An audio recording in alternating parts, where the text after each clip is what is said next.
How to pin a post on your Facebook account in 2022.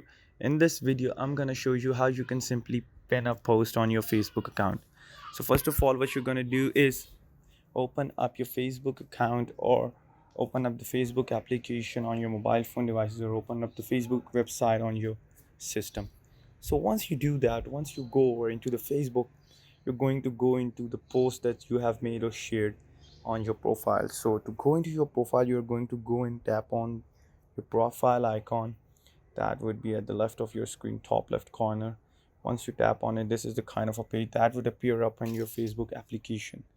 Once you go over there to a post that you have made, you'll see a three dotted option. Just tap on it, a new dialog box will appear.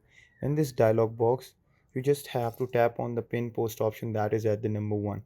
So once you do it, your post has been pinned. So this would be the pinned post that would appear at the topmost on your profile or on your account. This is how you do it. This is how you pin a post on Facebook account.